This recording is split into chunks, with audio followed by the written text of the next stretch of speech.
নমস্কাৰ সকলোকে স্বাগতম জনাইছো আসাম কেৰিয়াৰ পইণ্ট ইউটিউব চেনেলটোলৈ তো আজিৰ এই ভিডিঅ'টোত আমি আপোনালোকৰ আগন্তুক অনুষ্ঠিত হ'ব লগা এছএছসি জিডি বা এছএছসি এমটিএছ পৰীক্ষাৰ বাবে সহায়ক হোৱাকৈ এটা জিকে ক্লাছ লৈ আহিছো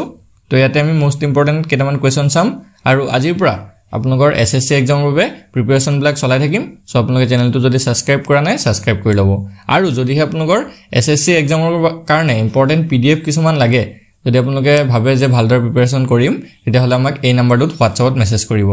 8133840965 ইয়াতে আমাক WhatsAppত মেছেজ কৰি কেৱল মাত্ৰ 149 টকা পে কৰিলে আমি আপোনালোকক গোটেইখিনি সাবজেক্টৰ নোটছ দি দিম ঠিক আছে ইম্পৰ্টেন্ট কিতাপ বিলাকৰ পৰা আপোনালোকক পিডিএফ বনাই দি দিম তো আপোনালোকে বেলেগ আৰু কোনো ধৰণৰ কিতাপ কিনাৰ প্ৰয়োজন নাই ঠিক আছে কেৱল 149 টকাত আপোনালোকে গোটেইখিনি সাবজেক্টৰ পিডিএফ পাই যাব এছএছসি জিডি হক বা এছএছসি এমটিএছ হক আসামিজ বা ইংলিশ মিডিয়ামত পাই যাবগে ঠিক আছে তো এটো নাম্বাৰত আমাক WhatsAppত মেছেজ কৰিব সো এতিয়া আমি কোৱেশ্চনখিনি চাও ফাৰ্স্ট কোৱেশ্চনটো চাওক which of the following planet is the hottest তলত দিয়া গ্ৰহবোৰৰ ভিতৰত আটাইতকৈ উষ্ণ গ্ৰহ কোনটো হয় ঠিক আছে আটাইতকৈ উষ্ণ গ্ৰহটো হৈছে সো এটো হৈছে অপচন ডি ভেনাস অৰ্থাৎ শুক্ৰ গ্ৰহ ঠিক আছে এই শুক্ৰ গ্ৰহটো হৈছে সূৰ্যৰ পৰা দ্বিতীয় গ্ৰহ ঠিক আছে সূৰ্যৰ পৰা যদি আমি চাবলৈ যাওঁ ই সেকেন্ড পজিশনত আছে ঠিক আছে আৰু ইয়াৰ উষ্ণতাটো প্ৰায় 465 ডিগ্ৰী হিচাপে থাকে ঠিক আছে 465 ডিগ্ৰী ঠিক আছে ইয়াৰ উষ্ণতাটো 465 ডিগ্ৰী হয় নেক্সট কোৱেশ্চনটো হৈছে which element is found in the highest amount on earth পৃথিৱীত সৰ্বাধিক পৰিমাণে কোনটো মৌল পোৱা যায় ঠিক আছে পৃথিৱীত আটাইতকৈ বেছি পৰিমাণে কোনটো মৌল পোৱা যায় ক্যালসিয়াম সিলিকন আইৰন নে অক্সিজেন সো এটো হৈছে অপচন ডি অক্সিজেন ঠিক আছে এটো পৃথিৱীত পায় 46.6% ঠিক আছে 46.6% অক্সিজেন পৃথিৱীত পোৱা যায় নেক্সট কোৱেশ্চনটো হৈছে what is the most stable component of the atmosphere বায়ুমণ্ডলৰ আটাইতকৈ স্থিৰ উপাদানটো কি হয় ঠিক আছে বায়ুমণ্ডলৰ আটাইতকৈ স্থিৰ উপাদানটো হৈছে তো এটো হৈছে অপচন এ নাইট্ৰজেন ঠিক আছে বায়ুমণ্ডলৰ আটাইতকৈ স্থিৰ উপাদানটো হৈছে নাইট্ৰজেন বা এনেকৈ হ'ব পাৰে প্ৰশ্নটো যে বায়ুমণ্ডলৰ আটাইতকৈ বেছি পৰিমাণে কি থাকে কি পোৱা যায় সো হেতু নাইট্ৰজেন হয় আৰু এটো বায়ুমণ্ডলত 78% থাকে ঠিক আছে আটাইতকৈ বেছি পৰিমাণে থাকে 78% নেক্সট কোৱেশ্চনটো হৈছে which of the following level has the greatest daily weather variation in the atmosphere অৰ্থাৎ তলৰ কোনটো স্তৰত বায়ুমণ্ডলৰ দৈনিক বতৰৰ পৰিৱৰ্তন বেছি হয় ঠিক আছে দৈনিক যিবিলাক বতৰ পৰিৱৰ্তন হয়তো বায়ুমণ্ডলৰ কোনটো স্তৰত হয় সো এটো হৈছে অপচন এ that troposphere ঠিক আছে ট্ৰপোস্ফিয়াৰত যিবিলাক বতৰৰ পৰিৱৰ্তন বিলাক হয় হেবিলাক সংঘটিত হয় নেক্সট কোৱেশ্চনটো হৈছে which two oceans are connected by Panama Canal কোন দুটা মহাসাগৰক পানামা খালৰ দ্বাৰা সংযোগ কৰা হৈছে ঠিক আছে বা পানামা খালে কোন দুখন মহাসাগৰক সংযোগ কৰিছে তো মহাসাগৰ নাই সাগৰ বুলি আহিব পাৰে সো এটো চাই লব ইয়াৰে ৰাইট আনসাৰটো option B Pacific and Atlantic oceans অৰ্থাৎ প্ৰশান্ত মহাসাগৰ আৰু আটলান্টিক মহাসাগৰ ঠিক আছে এটো মহাসাগৰে হয় সৰি মহাসাগৰে হ'ব সো প্ৰশান্ত মহাসাগৰ আৰু আটলান্টিক মহাসাগৰ এই দুখন মহাসাগৰক পানামা খালে সংযোগ কৰিছে নেক্সট কোৱেশ্চনটো হৈছে where are the highest tides in the world পৃথিৱীত সৰ্বোচ্চ জোৱাৰ ক'ত হয় ঠিক আছে পৃথিৱীৰ সৰ্বোচ্চ জোৱাৰ ক'ত হয় হদিছে সো এটো হ'ব অপচন বি বে অফ ফান্ডি ঠিক আছে বে অফ ফান্ডি ইয়াত আটাইতকৈ বেছি জোৱাৰ হয় নেক্সট কোৱেশ্চনটো চাওক কি দিছে who was appointed as the new prime minister of Pakistan in 2024 তো 2024 চনত পাকিস্তানৰ নতুন প্ৰধানমন্ত্ৰী হিচাপে কাক নিযুক্তি দিয়া হৈছে ঠিক আছে কোনে নিযুক্তি লাভ কৰিছে 2024 চনৰটো সুধিছে সো এটো হ'ব অপচন এ ইমৰান খান নেক্সট কোৱেশ্চনটো হৈছে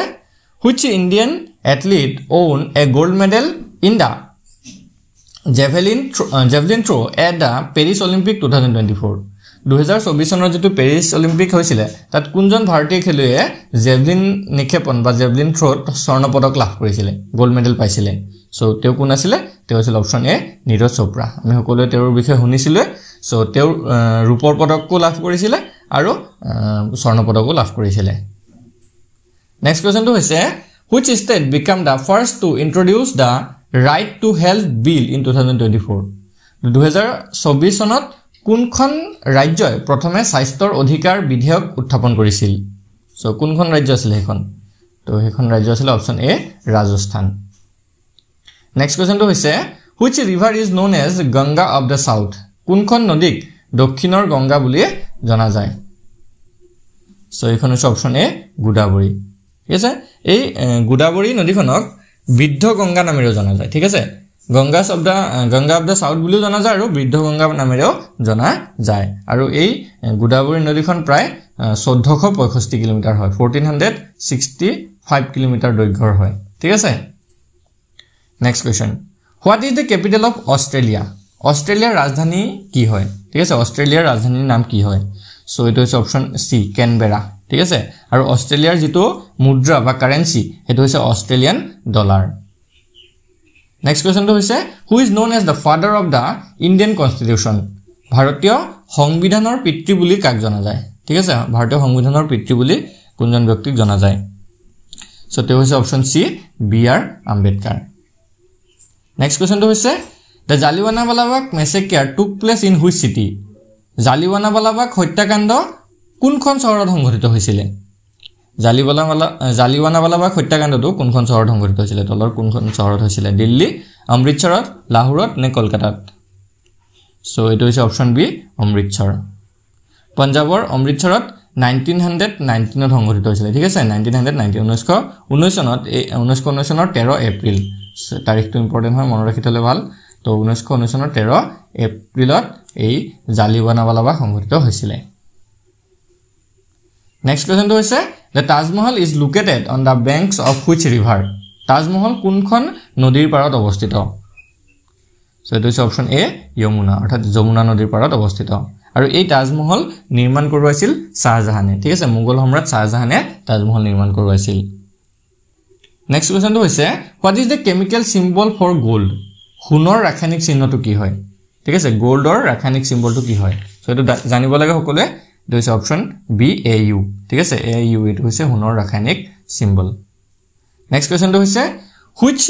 is the smallest country in the world পৃথিৱীৰ আটাইতকৈ সৰু দেশ কোনখন হয়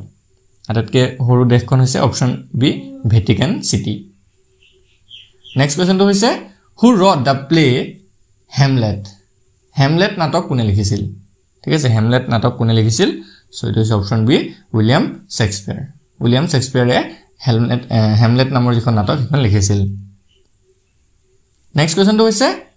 what is the process by which plant make their food called উদ্ভিদে নিজৰ খাদ্য তৈয়াৰ কৰা প্ৰক্ৰিয়াটো কি বুলি কোৱা হয় ঠিক আছে উদ্ভিদে যেটো খাদ্য প্ৰস্তুত কৰি লয় নিজৰ আহাৰ প্ৰস্তুত কৰি লয় সেই প্ৰক্ৰিয়াটো কি বুলি কয় সো এটো কয় অপচন বি ফটোসিনথেসিস অৰ্থাৎ হালু সংশ্লেষণ নেক্সট কোৱেশ্চনটো হৈছে which planet is known as the red planet কোনটো গ্ৰহক ৰঙা গ্ৰহ বুলি কোৱা হয় ঠিক আছে কোনটো গ্ৰহক ৰঙা গ্ৰহ বুলি জনা যায় সো এটো হৈছে অপচন বি মাৰ্স অৰ্থাৎ মঙ্গল গ্ৰহ ঠিক আছে মঙ্গল গ্ৰহৰ পৃষ্ঠত আইৰন অক্সাইড থকাৰ বাবে ইয়াক ৰঙা দেখা যায় ঠিক আছে আইৰন অক্সাইড এটা মেটেৰিয়েল এটা পদাৰ্থ থাকে যাৰ কাৰণে মঙ্গল গ্ৰহটোক ৰঙা গ্ৰহ হিচাপে দেখা যায় নেক্সট কোৱেশ্চনটো হৈছে which Indian dancer won the Sangeet Natak Academy Award in 2018 for Chow dance ঠিক আছে কোন গৰাকী ভাৰতীয় নৃত্যশিল্পী 2018 চনত ছৌ নৃত্যৰ বাবে সংগীত নাটক একাডেমি বঁটা লাভ কৰিছিল সো হে নৃত্যশিল্পী গৰাকী কোন আছিল তো তেও আছিল option C Tapan Kumar Patnaik next কোৱেশ্চনটো হৈছে which of the following is a folk dance of Maharashtra তলৰ কোনটো মহাৰাষ্ট্ৰৰ লোকনৃত্য হয় সো এটো হৈছে অপচন সি লাভানী নেক্সট কোৱেশ্চনটো হৈছে who is the author of the book Harshacharita Harshacharita গ্ৰন্থখনৰ লেখক কোন হয় ঠিক আছে হৰ্ষচৰিত এই গ্ৰন্থখন কোনে লিখিছিল সো তেও আছিল অপচন বি বাণভট্টা ঠিক আছে বাণভট্টই হৰ্ষচৰিত লিখিছিল next question which article of the Indian Constitution deals with the abolition of untouchability ভাৰতীয় সংবিধানৰ কোনটো অনুচ্ছেদত অস্পৃশ্যতা বিলুপ্তিৰ বিষয়ে আলোচনা কৰা হৈছে সো এটো হৈছে অপচন বি আৰ্টিকল 17 ঠিক আছে অনুচ্ছেদ 17ত অস্পৃশ্যতা বিলুপ্তিৰ বিষয়ে আলোচনা কৰা হৈছে ইয়াৰ লগতে এই যেটো আৰ্টিকল 14 আছে বা অনুচ্ছেদ 14 আছে তাত সমতাৰ অধিকাৰ নিশ্চিত কৰা হৈছে তাৰ লগতে আৰ্টিকল 21 যেটো আছে বা অনুচ্ছেদ 21 যেটো আছে তাত জীবন সুৰক্ষা আৰু ব্যক্তিগত স্বাধীনতাৰ মৌলিক অধিকাৰ নিশ্চিত কৰা হৈছে আৰু যেটো আৰ্টিকল 25 আছে বা অনুচ্ছেদ 25 আছে তাত ধৰ্মীয় স্বাধীনতাৰ মৌলিক অধিকাৰৰ নিশ্চয়তা প্ৰদান কৰা হৈছে সো গুটেকিটা আৰ্টিকেল ইম্পৰ্টেন্ট হয় ভালকে মনত ৰাখি থব নেক্সট কোৱেশ্চনটো হৈছে which country is known as the land of rising sun কোনখন দেশক উদীয়মান সূৰ্যৰ দেশ বুলি জনা যায় ঠিক আছে উদীয়মান সূৰ্যৰ দেশ বুলি কোনখন দেশক জনা যায় সো হেখন হৈছে অপচন সি জাপান ঠিক আছে জাপানখনক land of rising sun নামেৰে জনা যায় নেক্সট কোৱেশ্চনটো হৈছে what is the name of the Tamil New Year Tamil নৱবৰ্ষৰ নামটো কি হয় বা তামিল নৱবৰ্ষটো কি বুলি জনা যায় সো এটো হৈছে অপচন সি পুথান্দু ঠিক আছে পুথান্দু নামে জনা যায় তামিল যেটো নতুন বৰ্ষ উদযাপন কৰা আমি যেনেকৈ অসমীয়া নৱবৰ্ষ উদযাপন কৰোঁ তেনেকৈ তামিল নৱবৰ্ষক পুথান্দু নামেৰে জনা যায় ঠিক আছে নেক্সট কোৱেশ্চনটো হৈছে what is the currency of Iran ইৰাণৰ মুদ্ৰা কি হয় ঠিক আছে ইৰাণৰ মুদ্ৰাৰ নাম কি হয় সো ইৰাণৰ মুদ্ৰাৰ নাম হৈছে অপচন সি ৰিয়াল ঠিক আছে ইৰাণৰ মুদ্ৰা বা কাৰেন্সি হৈছে ৰিয়াল আৰু ইয়াৰ লগতে ইৰাণৰ যেটো ৰাজধানী হেতু মনত ৰাখি থোৱাটো ভাল সো মনত ৰাখি থব ইৰাণৰ ৰাজধানীৰ নাম হৈছে তেহৰান নেক্সট কোৱেশ্চনটো হৈছে which river is the Mahakaleshwar temple situated on Mahakaleshwar মন্দিৰ কোনখন নদীত অৱস্থিত সো এটো হৈছে অপচন সি শিপ্ৰা ঠিক আছে মধ্যপ্ৰদেশৰ উজ্জয়নত শিপ্ৰা নদীত এই মহাকালেশ্বৰ মন্দিৰ অৱস্থিত নেক্সট কোৱেশ্চনটো হৈছে who is the current director general of the world trade organization WTO তো বিশ্ব বাণিজ্য সংস্থা যেটো আছে WTO যেটো আছে তাৰ এই সংস্থাটোৰ বৰ্তমানৰ সঞ্চালক প্ৰধান কোন হয় সো তে হৈছে অপচন সি গোজি আংকোজা Iweala next question which Indian state or union territory launched the ঘৰ ঘৰ ৰেশন যোজনা কোনখন ৰাজ্য বা কেন্দ্ৰীয়শাসিত অঞ্চলে ঘৰ ঘৰ ৰেশন যোজনা আৰম্ভ কৰিছে সো হেই ৰাজ্যখন হৈছে অপচন বি দিল্লী নেক্সট আৰু last question which region in India is known as the rice bowl of India ঠিক আছে ভাৰতৰ কোনটো অঞ্চল ভাৰতৰ চাউলৰ বাটি বুলি জনা যায় ৰাইস bowl বুলি জনা যায় কোনটো অঞ্চলক জনা যায়